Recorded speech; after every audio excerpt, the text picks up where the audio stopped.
Bonjour à tous, j'espère que vous allez bien.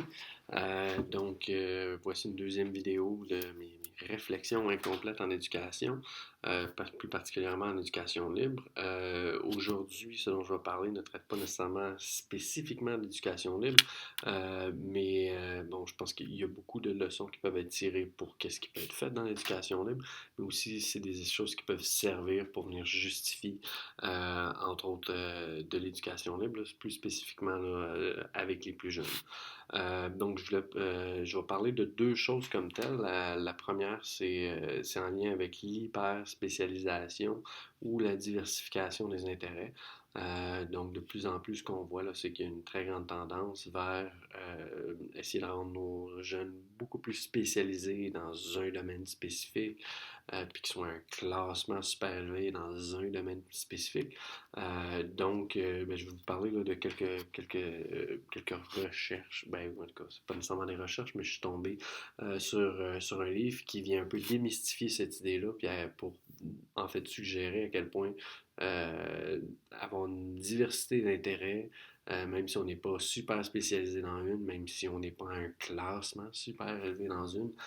peut venir faire en sorte de justement d'aider énormément à long terme en termes de contribution, que ce soit à différentes choses, différents domaines, différents processus de résolution de problèmes.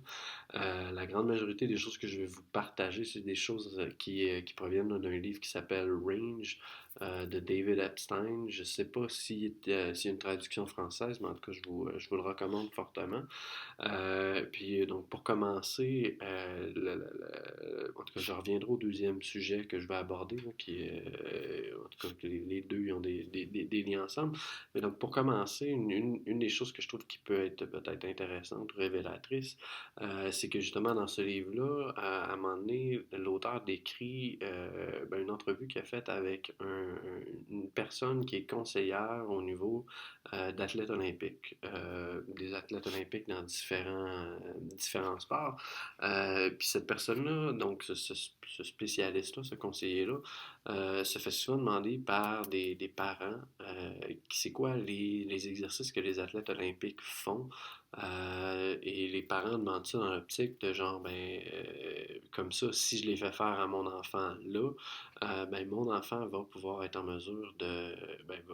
devenir meilleur parce qu'il va faire la même chose que ce que les athlètes olympiques font. Or, lui, ce qu'il dit, c'est qu'il n'y a aucun parent qui vient le voir et qui lui demande, c'est quoi que les athlètes olympiques faisaient à l'âge de leurs enfants. Donc souvent, il y a un peu cette idée-là de les enfants seraient, si l'objectif, et là l'objectif est loin d'être faire en sorte que tout le monde devienne des athlètes olympiques, mais si mettons l'objectif était ça, les enfants avaient plus bénéficiaient davantage s'ils faisaient ce que les athlètes olympiques faisaient lorsqu'ils avaient 10 ans, lorsqu'ils avaient 12 ans, et ainsi de suite. Puis une des choses qui est intéressante par rapport à ça, c'est que très souvent, dans la très très grande, en tout cas de ce qui semble émerger du livre, c'est que dans la très grande majorité des cas, les activités que ces jeunes-là, que ces athlètes olympiques faisaient lorsqu'ils avaient 10-12 ans, c'est beaucoup du jeu libre, c'est des jeux différenciés, puis que dans le fond, quand on pense, mettons, à un athlète qui pratique pendant des heures et des heures, mais ça commençait à venir entre l'âge de 12 et 15 ans. Mais avant ça, c'était loin d'être ça. En tout cas, bref, ça c'est un exemple qui est par rapport au sport. Je vais vous partager des exemples qui sont dans d'autres domaines que le sport, dans la musique et les arts. Mais justement, peut-être pour continuer sur cette lignée-là par rapport au sport, c'est qu'un des éléments problématiques, c'est que il y a comme quelques récits ici et là où est-ce qu'on entend parler d'un enfant d'une personne qui a commencé à faire très très tôt une telle activité, comme vous pouvez peut-être penser à Mozart qui, je sais pas moi, à 6 ans ou quelque chose comme ça, là, vous connaissez peut-être l'histoire mieux que moi, déjà là, était comme, je présume, continuellement sur le piano, écrivait des pièces de musique, des compositions, je ne sais pas c'est quoi le terme exactement, puis que dans le fond, on a un peu comme cette idée-là, si mon enfant peut faire énormément d'une telle activité à un très bas âge, ben donc ça va continuer à long terme, puis tu sais, comme justement, les chances sont qu'il va être, qu'il va pouvoir performer énormément dans ce domaine-là. Puis comme je dis, comme mes objectifs par rapport aux jeunes en éducation sont loin d'être des objectifs de performance, mais je pense que la réflexion est intéressante pareil à long terme. Puis, ben, un de ces récits-là, c'est entre autres comme Tiger Woods, ben, lui, il a commencé à jouer au golf, quelque chose comme 2 ans et demi ou quelque chose comme ça, je me souviens plus exactement, mais déjà là, à l'âge de 3 ans, il allait jouer sur des vrais terrains, puis je pense un- à peine plus vieux que 3 ans, il était capable de battre des enfants de 9, 10, 11 ans et ainsi de suite, en jouant des matchs comme tel. Donc il y a un peu cette idée-là de comme lui, il a pratiqué toujours du golf constamment, puis il est devenu vraiment bon, puis il a gagné tous ces championnats-là. Donc ça voudrait dire que ça s'applique à 100% des gens dans peu importe le domaine. Donc que ça soit dans les arts, tu fais ça énormément quand tu es jeune continuellement, ben, tu vas devenir hyper spécialisé, puis comme gros succès qui émerge avec ça. Alors que justement, bon, si on s'en limite encore une fois là, pour l'instant juste au domaine du sport, ben, ce qui semble intéressant dans le livre, c'est que ce qu'il voyait, c'est que la grande majorité des athlètes, c'était des gens que justement, là, tu sais, jusqu'à l'âge de peut-être 12, 13, 14 ans, puis même encore dans leur vingtaine, et ainsi de suite, c'est des gens qui souvent pratiquaient différentes activités, surtout à un bas âge. Donc, il y avait énormément de jeux libres à un bas âge, mais aussi que, justement, comme peut-être tranquillement, quand le sport est intégré, ben, pratiquait toutes sortes de sports. Donc, à titre d'exemple, donc, l'exemple qu'il amène, c'est Roger Federer qui, lui, a pratiqué à peu près tous les sports qui impliquent des ballons ou des balles jusqu'à l'âge de peut-être 14-15 ans, où est-ce que là, tranquillement, il commençait à jouer au tennis davantage. Mais encore là, comme tu sais, ne se limitait pas à ça. Peut-être qu'aujourd'hui, lui, il fait juste du tennis, mais du moins dans son cheminement, c'était pas le cas. Or, ce serait le cas d'énormément d'athlètes. Puis peut-être pour terminer sur ces notes-là par rapport aux athlètes, une des choses qui commence que, ben, dans le fond, dont certaines équipes sportives, entre autres dans le monde du basketball, commencent à s'inquiéter, c'est que justement leurs joueurs,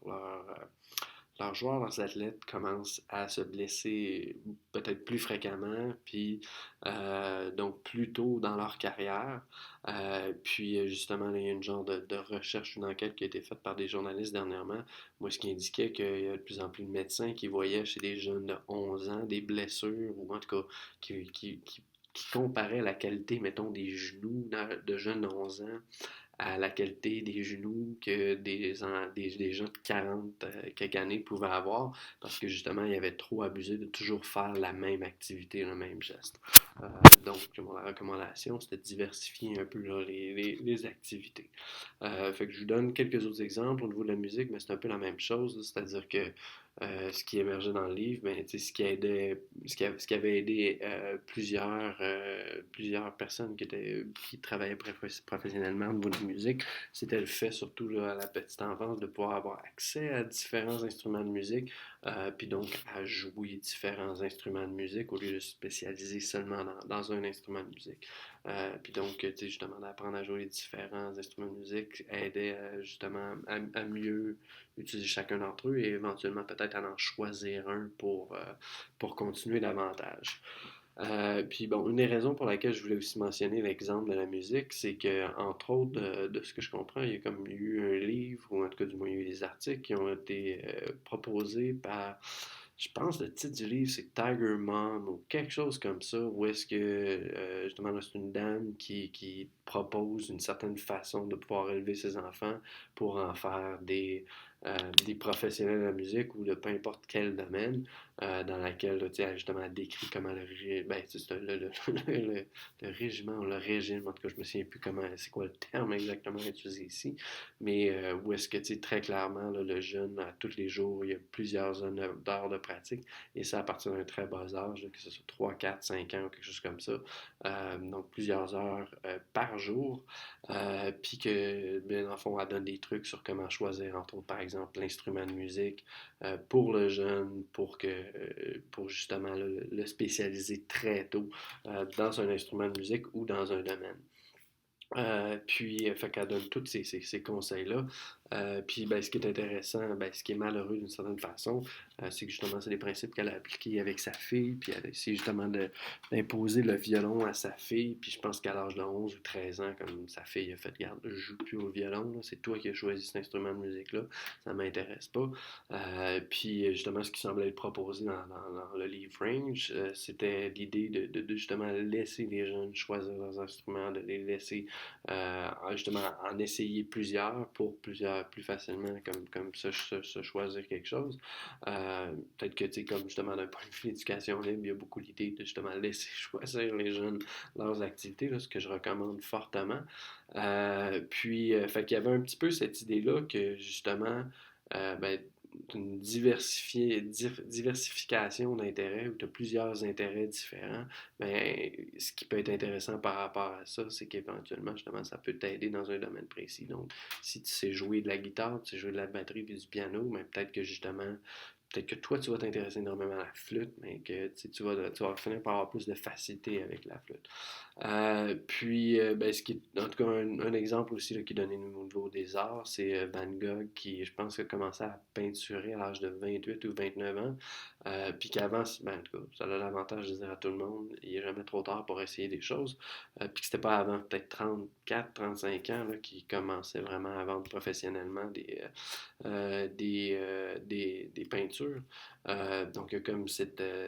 Puis, ce qui est intéressant, justement, là, de l'histoire de Van Gogh, c'est que, tu sais, il a essayé toutes sortes de domaines de travail avant de même commencer à dessiner ou à peinturer. Là. Donc, tu sais, comme il n'avait jamais vraiment fait ça avant l'âge de 28 ans. Puis, à un moment donné, là, comme justement, là, il y a eu un déclic, mais il y a aussi l'idée que tout ce qu'il avait fait auparavant, donc je pense qu'il avait essayé d'être missionnaire, il avait essayé d'enseigner, il avait essayé d'être vendeur de toutes sortes de choses. En tout cas, il y avait comme une panoplie de trucs qu'il avait fait, mais qu'ensemble, ça lui permettait de pouvoir voir la peinture d'une autre perspective que ce qu'une personne pourrait voir qui aurait juste fait de la peinture comme telle. Puis une chose ben, qui était justement intéressante un peu dans ce sens-là, pour justifier l'argument comme tel, c'est entre autres l'idée au niveau, ben, il y a eu quelques études là, qui ont été faites par rapport aux gens qui ont gagné des prix Nobel là, dans les domaines scientifiques. Puis souvent, je pense que ces gens-là, comparé mettons aux scientifiques moyens, il y avait 22 fois plus de chances que ces gens-là fassent une autre activité comme, ben, dans le fond, soit également soit un danseur, des peintres, des chanteurs et ainsi de suite. Puis il y avait comme cette idée-là que justement, ben, d'avoir une autre perspective à travers laquelle voir les problématiques qui étaient étudiées pouvait justement aider à trouver d'autres pistes de solutions. Donc, en tout cas, il y avait cette idée-là, puis en tout cas, moi, c'est venu cliquer un peu avec moi, parce que souvent, comme j'ai l'impression que, ben, en tout cas,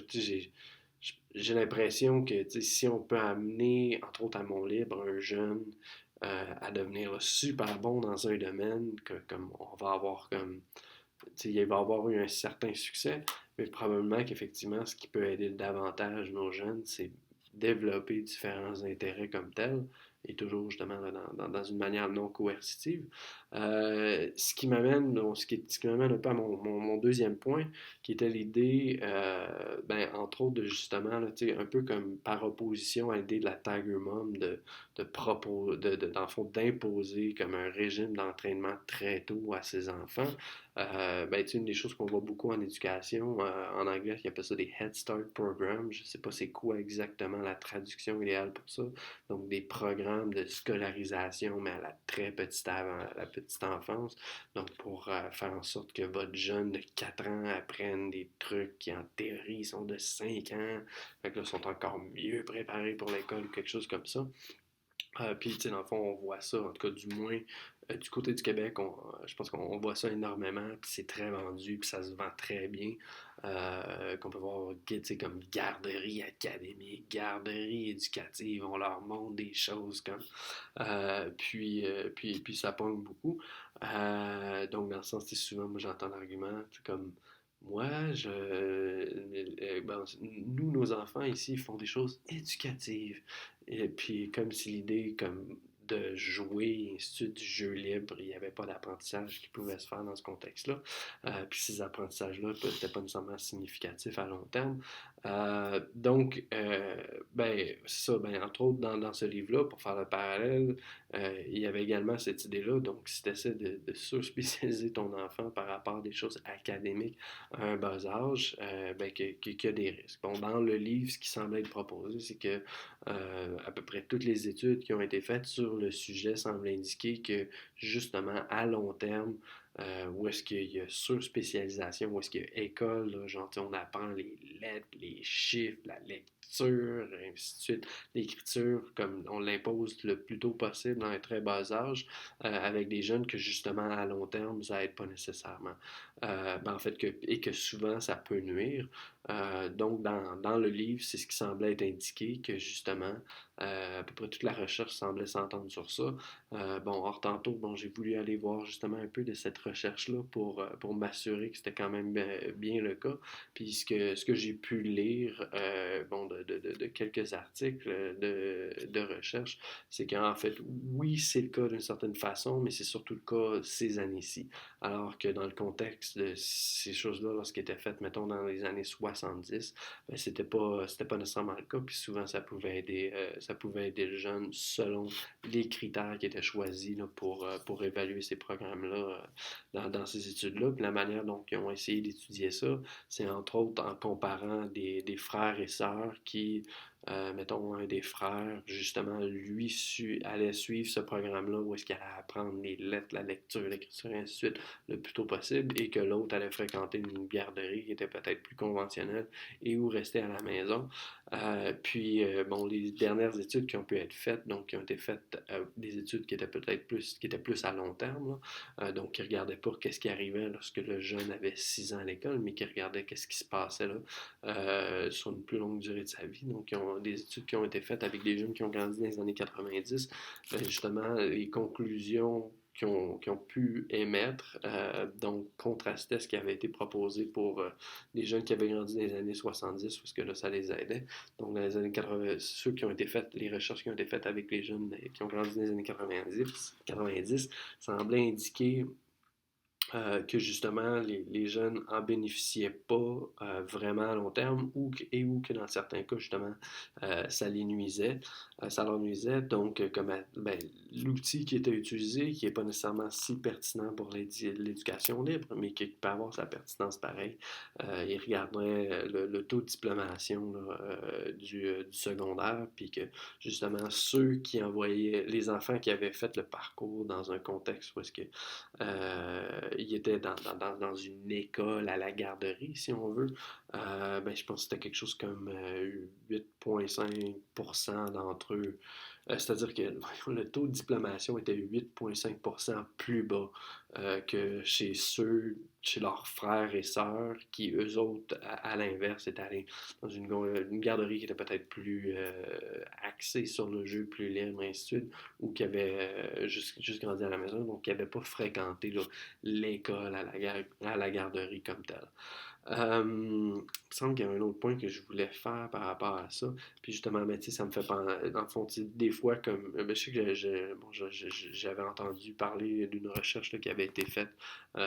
par rapport, qui comparait des unschoolers à des jeunes qui faisaient l'éducation à domicile, à des jeunes qui fréquentaient l'école. Mais c'était la comparaison, c'était juste faite entre des jeunes de 7 ans. Fait que veux pas, ce qui était tiré comme conclusion, je pense que ceux qui faisaient vraiment l'école à la maison à 7 ans lisaient mieux que les jeunes qui fréquentaient l'école, qui eux lisaient mieux que les jeunes qui faisaient le unschooling. Donc, ça voulait dire qu'à long terme, veux pas, ceux qui faisaient le unschooling allaient forcément moins bien fonctionner. Mais c'est justement comme on voit dans le Head Start Program, ou en tout cas bon, dans les études qui ont été faites dans les dernières années avec des jeunes comme ça, mais c'est un peu l'inverse qui se fait. Tu penses que ton enfant est plus préparé parce qu'il a fait plus d'école plus tôt, mais justement à l'inverse, ben, il y a, en tout cas, selon ce critère-là, il y a quand même un moins haut taux de diplomation, si on veut. Puis, fait qu'en tout cas, ça vaut la peine de soulever la question, de comme peut-être davantage réfléchir sur qu'est-ce qui se passe là, peut-être plus à long terme. Il y a un autre point que je voulais faire. J'ai aucune idée. En tout cas, si jamais vous avez des commentaires par rapport à cette réflexion incomplète ou quoi que ce soit, ou des questions à poser, là, je vous invite à les laisser dans les commentaires. Merci. Au revoir.